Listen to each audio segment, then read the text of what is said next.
اللهم صل على سيدنا وشفيعنا وحبيبنا وكريمنا ومولانا محمد معدن الجود والكرم من باع العلم والحكم وعلى آله وصحبه وبارك وسلم.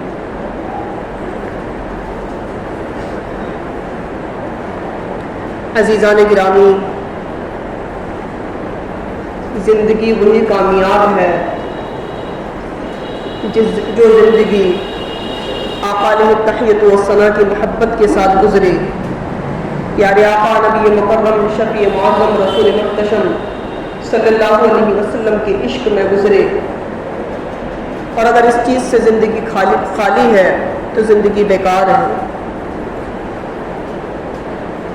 ہم سب کو چاہیے کہ اپنے عشق مصطفیٰ کو بڑھانے کے لیے، حب نبی صلی اللہ علیہ وسلم میں اضافے کے لیے آقا علیہ الصلوۃ والسلام کا خود بھی ذکر کرتے رہیں اور عشاق نبی علیہ الصلوۃ والسلام کا خوب ذکر خیر کرتے رہیں. آج چند واقعات عشاق نبی کے لے کر آپ لوگوں کی بارگاہ میں حاضر ہوں تاکہ ہمارے عشق کی جو شمع بجھنے کی طرف ہے اس میں پھر اضافہ ہو جائے اور پابندہ ہو جائے. حضرت امام مالک رحمۃ اللہ تعالیٰ علیہ جو ایک بڑے سچے عاشق رسول ہیں، ان کے پاس کسی نے ہدیتاً بڑے عمدہ گھوڑے بھیجے. ایک مرتبہ حضرت امام شافعی رحمۃ اللہ تعالیٰ علیہ ان کے پاس حاضر ہوئے تو دروازے پر دیکھا خراسان مصر کے بڑے عمدہ گھوڑے کھڑے ہوئے ہیں. حضرت امام مالک رحمۃ اللہ تعالیٰ علیہ کا مکان مدینہ منورہ میں تھا. آپ کی زندگی مدینہ منورہ میں گزرا کرتی تھی.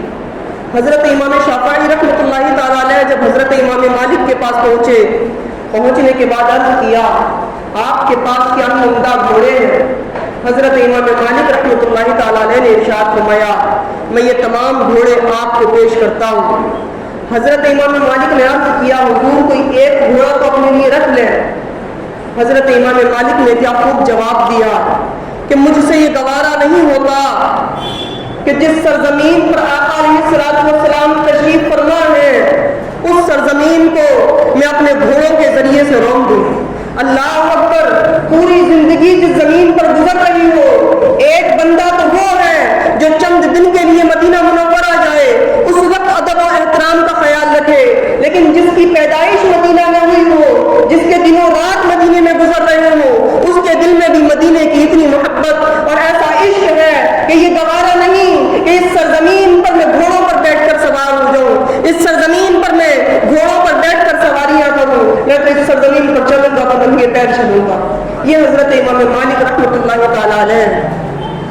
حضرت محمود غزنوی رحمۃ اللہ تعالیٰ علیہ ان کو کسی نے مدینہ منورہ میں دیکھا.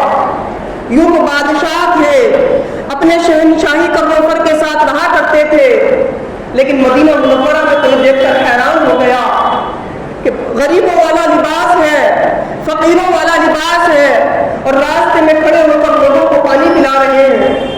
وہ شخص حضرت محمود غزنوی رحمۃ اللہ تعالیٰ علیہ کے پاس پہنچتا ہے. جانے کے بعد پوچھتا ہے آپ تو غزنہ کے شہنشاہ ہیں، آپ نے یہ حال کیا بنا رکھا ہے؟ تو حضرت محمود غزنوی رحمۃ اللہ تعالیٰ علیہ نے جواب دیا میں شہنشاہ غزنہ میں ہوں، لیکن یہ وہ سرزمین ہے جہاں بڑے بڑے شہنشاہ بھی فقیر و گدا بن کر آتے ہیں. اس کو یہ جواب بڑا پسند آیا. وہاں سے واپس ہوتا ہے. جب آگے بڑھتا ہے تو پھر کیا دیکھتا ہے؟ مصر کا شہنشاہ اپنے پورے شاہی کروڑ کے ساتھ آ رہا ہے، اپنے پورے روبات کے ساتھ آ رہا ہے. دیکھ کر حیران رہ جاتا ہے کہ ایک شہنشاہ ادھر کھڑا ہوا ہے جو فقیری لباس میں ہے اور دوسرا شہنشاہ یہ ہے جو اپنے پورے شاہی کروڑ کے ساتھ آ رہا ہے. جسارت کرتا ہے، اس شہنشاہ مصر کے پاس پہنچتا ہے اور اس سے جانے کے بعد پوچھتا ہے معلوم ہے کہاں آئے ہو؟ یہ مدینہ منورہ ہے، کیا یہاں پر بھی تم اپنے شہنشاہی کروڑ کے ساتھ آئے ہو؟ اللہ اکبر. وہ مصر کا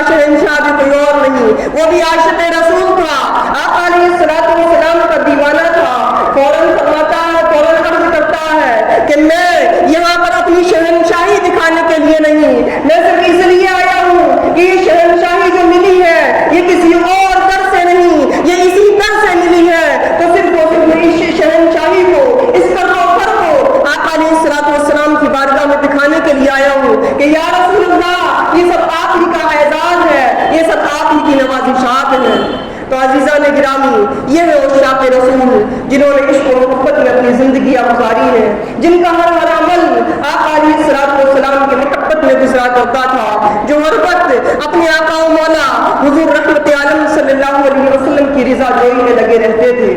حضرت بلال حبشی رحمۃ اللہ تعالی علیہ کا نام آپ سب نے سنا ہوگا، اور شاید جب بھی تذکرہ سنا ہو تو ایک عاشق بے مثال کے انداز میں سنا ہوگا، اور یقیناً حضرت بلال حبشی رحمۃ اللہ تعالی علیہ یقیناً ایک عاشق بے مثال تھے۔ جب سے یہ اسلام لائے اور آزاد ہوئے، انہوں نے آقا علیہ الصلوۃ والسلام کا در تھام لیا۔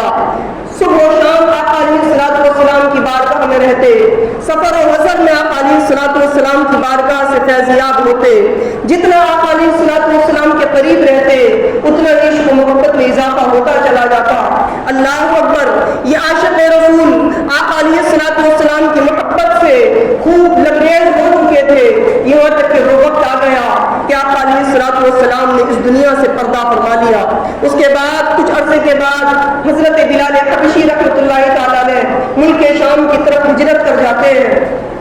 ملک شام میں جب کچھ عرصہ گزر گیا تو اللہ اکبر اس شاق نبی کو آقا علیہ الصلوۃ والسلام سے عشق رکھتے ہیں، اس شاق نبی کو آقا علیہ الصلوۃ والسلام سے محبت کرتے ہیں، لیکن اللہ اکبر وہ شہنشاہ دو عالم صلی اللہ علیہ وسلم وہ بھی اپنے اس شاق کا خیال رکھتے ہیں اور ان کی نگرانی فرمایا کرتے ہیں۔ حضرت بلال حبشی رحمۃ اللہ تعالی علیہ ایک عرصے سے شام میں موجود ہیں، مدینہ منورہ آنا نہ ہوا۔ اللہ اکبر!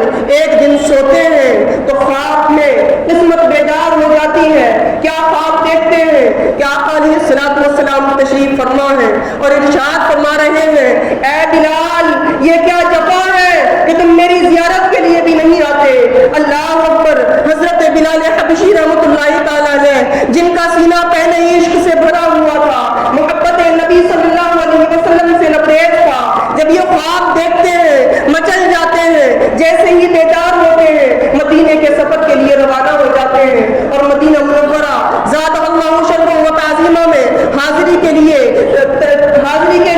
آ جاتے ہیں، اور آقا علیہ الصلوۃ والسلام کے روزے پر پہنچ کر آقا علیہ الصلوۃ والسلام کے روزے مبارک کی مٹی کو اپنے چہرے سے لگانے لگتے ہیں۔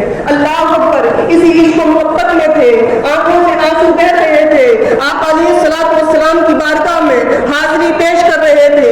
اتنے ہی میں دیکھتے کیا ہے، آقا علیہ الصلوۃ والسلام کے دونوں شہزادے، آقا علیہ الصلوۃ والسلام کی گلشن کے مہکتے دونوں پھول حضرت امام حسن اور حضرت امام حسین رضی اللہ عنہما تشریف لا رہے ہیں۔ جیسے ہی ان دونوں پر نظر پڑتی ہے، حضرت امام حسن کی خوبصورتی کا تو یہ عالم تھا، ان کے چہرے کا تو یہ عالم تھا، کوئی دور سے حضرت امام حسن کو دیکھ لیتا تو شبہ ہوتا کہ یہ حضرت امام حسن ہے یا نبی کریم صلی اللہ تعالی علیہ وسلم تشریف لا رہے ہیں۔ جب ان مبارک چہروں پر نظر پڑتی ہے، دونوں بیٹوں کو، دونوں شہزادوں کو اپنے سینے سے لگا لیتے ہیں، اظہار محبت کرتے ہیں۔ اللہ اکبر! اس وقت ان دونوں بیٹوں نے اپنی خواہش کی، عاشق رسول حضرت بلال حبشی رحمۃ اللہ تعالی علیہ سے اتنا نہ ہو سکا کہ ان دونوں کی خواہش کو ٹھکرا دیتے۔ دونوں شہزادوں نے خواہش کی، اے بلال آپ آقا علیہ الصلوۃ والسلام کے زمانے میں جو اذان پڑھا کرتے تھے وہ اذان ہم کو سنا دیں۔ اللہ اکبر! حضرت بلال حبشی رحمۃ اللہ تعالی علیہ نے یہ سوچا تھا کہ اب میں کبھی اذان نہیں پڑھوں گا آقا علیہ الصلوۃ والسلام کے وصال کے بعد، کیونکہ جب بھی اذان پڑھتے تو آقا علیہ الصلوۃ والسلام کی یاد تازہ ہو جاتی، اذان پڑھی نہ جاتی، اسی لیے ان کی خواہش یہ تھی کہ اب میں کبھی اذان نہ پڑھوں۔ ملک شام چلے گئے تھے، لیکن اب خواہش آقا علیہ الصلوۃ والسلام کے شہزادوں نے کی تھی، انکار کی گنجائش نہ رہی۔ مدینہ منورہ کی مسجد نبوی میں جس جگہ پر کھڑے ہو کر آقا علیہ الصلوۃ والسلام کے زمانے میں اذان پڑھا کرتے تھے، اسی جگہ پر پہنچ جاتے ہیں، اور پہنچنے کے بعد جیسے ہی صدا بلند کرتے ہیں، اللہ اکبر اللہ اکبر اللہ اکبر، پورے مدینے میں ہلبری مچ جاتی ہے۔ جب پہنچتے ہیں اشہد ان لا الہ الا اللہ اور اشہد ان محمد رسول اللہ صلی اللہ تعالی علیہ وسلم پر لوگوں کو شبہ ہونے لگتا ہے، کیا رسول اللہ صلی اللہ علیہ وسلم تشریف لے آئے؟ وہی آواز آج کانوں میں آ رہی تھی جس آواز کو آقا علیہ الصلوۃ والسلام کے زمانے میں سنا کرتے تھے۔ کہا جاتا ہے کہ مدینے میں اس وقت ایسی آہو فغاں ہوئی تھی، اس آواز کو سننے کے بعد لوگوں کے عشق ایسے لبریز ہوئے تھے کہ پورے مدینے میں اتنی آہو فغاں آقا علیہ الصلوۃ والسلام کے بعد کبھی نہیں ہوئی تھی۔ تو اس وقت حضرت بلال حبشی رحمۃ اللہ تعالیٰ علیہ نے وہ اذان دی۔ تو عزیزان گرامی، یہ عشق و محبت کی لوگوں کی زندگیاں تھیں، جن عشق و محبت کے ساتھ زندگیاں گزارا کرتے تھے اور ہر وقت اور ہر لمحہ اپنے آقا و مولا حضور رحمت عالم صلی اللہ علیہ وسلم کو یاد رکھا کرتے تھے۔ حضرت امام مالک رحمۃ اللہ تعالیٰ علیہ جب درس حدیث دیا کرتے تو درس حدیث کا بڑا احترام کرتے، غسل کر کے آتے اور جہاں پر بیٹھتے اس جگہ کا پورا اہتمام کیا کرتے، وہاں پر جتنی دیر تک آپ درس دیتے رہتے، درس حدیث کی تعظیم کے لیے، آقا علیہ الصلوۃ والسلام کے اقوال کی تعظیم کے لیے وہاں پر اتنی دیر تک خوشبو سلگتی رہا کرتی تھی۔ ایک مرتبہ حضرت امام مالک رحمۃ اللہ تعالیٰ علیہ درس حدیث دے رہے تھے کہ درس حدیث کے دوران ایک بچھو نے آ کر آپ کے ڈنک مار دیا، آپ کا چہرہ سرخ ہو جاتا ہے، لیکن یہ گوارا نہیں ہوتا کہ میری توجہ حدیث کی جانب ہے، میں درس حدیث دے رہا ہوں، درس حدیث چھوڑ کر اس بچھو کی طرف توجہ کر لوں۔ اللہ اکبر، اپنا درس حدیث دیتے رہتے ہیں، وہ بچھو دوبارہ ڈنک مارتا ہے، چہرہ زرد سرخ پڑ جاتا ہے، لیکن پھر بھی اس بچھو کی طرف کوئی توجہ نہیں۔ سامنے بیٹھ کر جو طلبہ درس حدیث لے رہے تھے وہ دیکھ کر حیران ہے، آخر وجہ کیا ہے؟ آج حضرت امام مالک رحمۃ اللہ تعالیٰ علیہ درس حدیث دے رہے ہیں اور ان کا چہرہ بار بار سرخ پڑ رہا ہے۔ جتنی مقدار میں روزانہ درس حدیث دیا کرتے تھے اسی مقدار میں درس حدیث دیا، درس حدیث میں کوئی کمی نہ آنے دی۔ جب درس حدیث مکمل ہو گیا، کسی شاگرد نے پوچھا، استاد گرامی یہ تو بتائیں کہ آج وجہ کیا تھی؟ بار بار ہم دیکھ رہے تھے کہ آپ کا چہرہ سرخ پڑ رہا ہے۔ اللہ اکبر، اس وقت حضرت امام مالک رحمۃ اللہ تعالیٰ نے بتایا، فرمایا کہ وجہ یہ تھی کہ کوئی بچھو آیا اور میرے بار بار ڈنک مار رہا تھا، لیکن مجھ سے یہ گوارا نہ ہوا کہ درس حدیث چھوڑ کر اس بچھو کی طرف میں توجہ کروں۔ اللہ اکبر، یہ عشق رسول تھا، یہ محبت رسول تھی۔ اس طریقے سے ان لوگوں کی زندگیاں بسر ہو رہی تھیں اور اس زندگی میں یہ لوگ اپنی دنیا و آخرت کو کامیاب کر رہے تھے۔ اور عزیزان گرامی، اسی طریقے سے ایک اور واقعہ ذکر کیا جاتا ہے کہ غرناطہ کا ایک بادشاہ تھا اور وہ بیمار ہو جاتا ہے، چاروں طرف سے اس کا علاج کیا جا رہا ہے، تمام ڈاکٹروں نے، اس وقت کے جو اطباء تھے ان سب نے ہر طریقے کا علاج کرنے کی کوشش کر لی، لیکن ہر طریقے سے سب لا علاج رہے، کوئی بھی اس کا علاج نہ کر سکا۔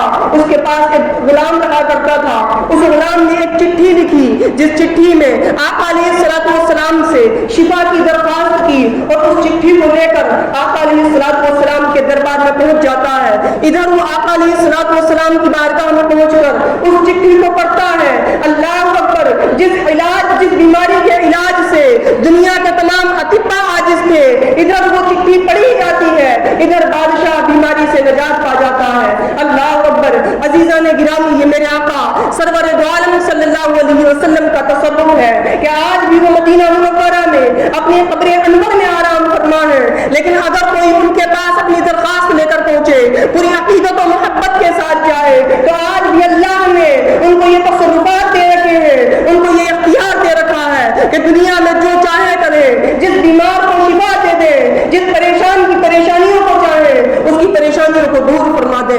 تو عزیزان گرامی، آج بھی ضرورت ہے کہ ہم لوگ آقا علیہ الصلوۃ والسلام کا ذکر خوب کریں، آقا علیہ الصلوۃ والسلام کے عشاق کا ذکر خوب کریں، تاکہ ہمارے دلوں میں آقا علیہ الصلوۃ والسلام کی محبت میں اور عشق میں خوب اضافہ ہو۔ اللہ رب العالمین سے دعا ہے کہ ہمارے دل کو آقا علیہ الصلوۃ والسلام کی محبت سے منور فرمائے۔ السلام علیکم ورحمۃ اللہ۔